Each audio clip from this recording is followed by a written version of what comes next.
Hey everyone, I'm your host Kijune Kim, and behind the camera we have the brilliant David Lee. Today's topic will cover the impact of the internet as a platform to open opportunities for Asian American creators to reclaim their image and their voice. But to understand the need for this change and the magnitude of the progress we see in the media today, we'll need to do a quick recap of the past. If you've ever wondered where the small eyes, buck teeth, jokes originate from, or really any of the plethora of harmful Asian stereotypes surrounding those of Asian descent, you've come to the right place.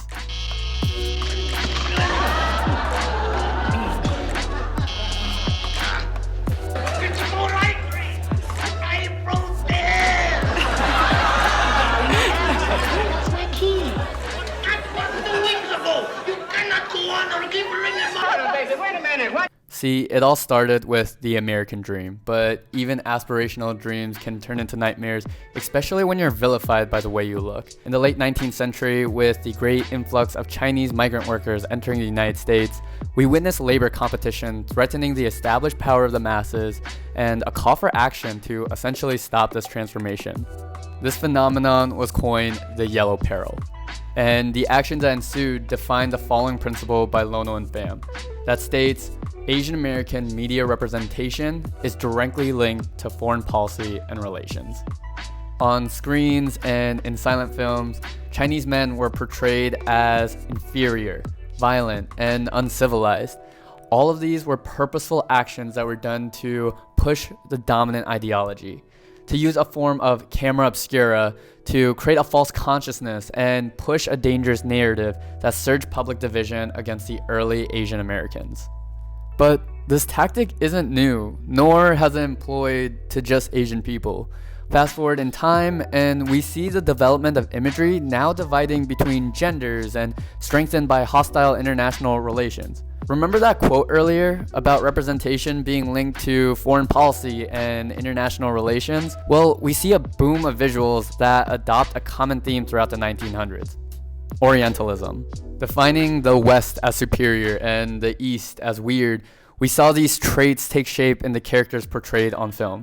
From the bitter tea of General Yen to Hollywood's version of the Vietnam War, we witnessed the creation of stereotypes such as the lotus blossom, Asian female sex workers, the dragon lady, all for Asian women, and uncivilized, violent, yet somehow portrayed as weak for Asian men.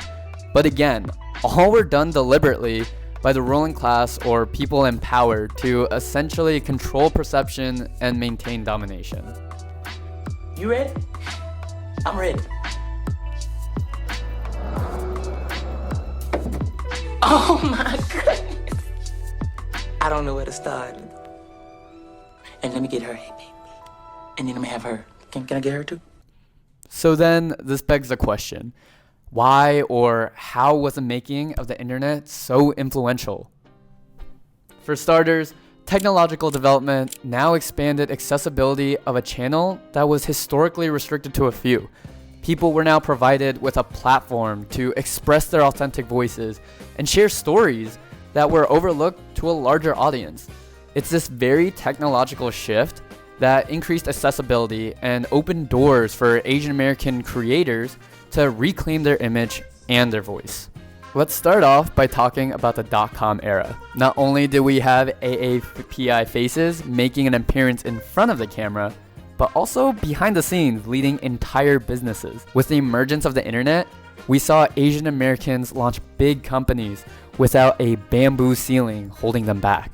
Some notable companies that were founded by Asian Americans in the 90s include Yahoo, co-founded by Jerry Yang and David Filo, which was also valued at $50 billion at its peak. Another company is Link Exchange, with focus on an early ad network that served over 5 million ads to over 400,000 participating web pages. This company was eventually sold to Microsoft for $265 million. One of its founders, Tony Hsieh, would use his portion of the funds later on to incubate an online shoe company that some may know as Zappos, and eventually take over as CEO. Last but certainly not least, a company your parents probably used to make their first email account was founded by Sabir Bhatia and his friend Jack Smith. That company being Hotmail, which sold to Microsoft for $400 million. But businesses weren't the only thing that was on the rise. Multiple platforms now popped up that formed communities for young Asians and created this new subculture that's best summarized by 3 letters: A, Z, N. This new emergence of identity had a unifying presence that came off as cool, rebellious, and prideful. In fact, a whole new form and style of communication was formed and adopted that used typing words with alternating upper and lowercase letters, multiple acronyms, replacing S with these, and mediocre punctuation. Platforms such as AIM, which stood for AOL, Instant Messenger, Asian Avenue, LiveJournal, were all avenues for Asian Americans to not only come together to bond over shared experiences, but also share them with the rest of the world. To dive deeper on one of these platforms, Asian Avenue was a website that at its peak had 2 million users with approximately 5,000 online at any given moment. It was free to join and you could find a bunch of different things to do. There were news of interests that were posted, member of the week selection, and most popular, the pink selection, where you could hone in on your flirting skills, check direct message, and if lucky, score yourself a date. Once again, we're witnessing this evolution of communication and community form right before our eyes, especially as this access of technology continues to grow. It's through these different internet platforms that give people power to create opportunities of their own, especially when they were denied by others. More specifically, those in a position of power. It's through the early days of the internet that we begin to see an establishment of identity surrounding what it means to be Asian American. As a result, we see a community forming that essentially signifies to others that if you're Asian American, you're not alone. We see you, we hear you, and you belong.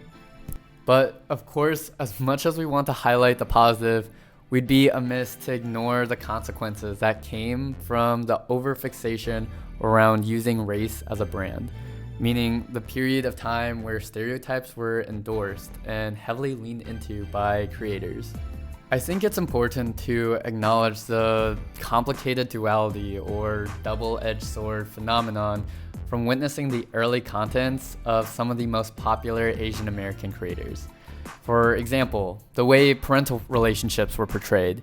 On one hand, it could be relatable and laughable almost through this shared trauma experience lens. On the other hand, because the image or branding of difficult immigrant parental relationship was so popularized and repeated, it almost became a stereotype of its own. Additionally, other countless examples of Asian stereotypes were highlighted by creators that drew in millions of views, that both poked fun of the stereotype, but also asserted it as well.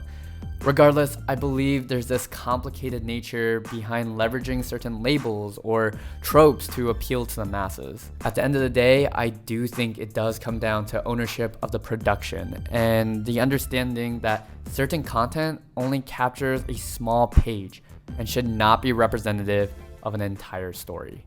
The internet, specifically YouTube, provided a platform where we saw creators such as Lily Singh, who went by the pseudonym Superwoman, gain immense popularity for her comedy skits surrounding her experiences with her Indian parents. Or Just Kidding Film gained traction through their portrayal of East Asian parents. At the time, I remember feeling seen and laughing at all the experiences I could relate to.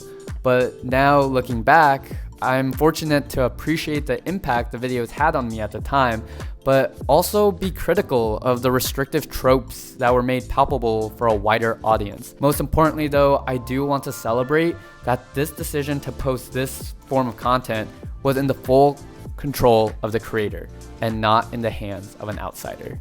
This realization, once again, highlights the power of being able to control your voice. A privilege that not everyone could enjoy, as told by Margaret Cho, the main lead in All American Girl, a historic primetime TV series that centered on Asian American family in 1994. She was quoted to have said, "We didn't have the feeling that we had the right to protest stereotypes because the stereotype almost became a form of branding. It's hard to tell the current generation who have choices now that we didn't have choices back then. It was either that or invisibility. The battle against invisibility has become less severe with trailblazers like Margaret Cho and countless others paving the way. Fast forward to the 2000s and we see Okinawan American Ryan Higa holding the #1 most subscribed YouTube channel, or Kevin Wu at #3. We witnessed a popularity of the beauty niche form with Michelle Phan leading the way. Wong Fu Production was pushing content that featured Asian leads in brilliant stories. Timothy Chatarangsu was making his presence known in the rap game, and Cassie Ho was revolutionizing the fitness game with her Pilates fitness videos.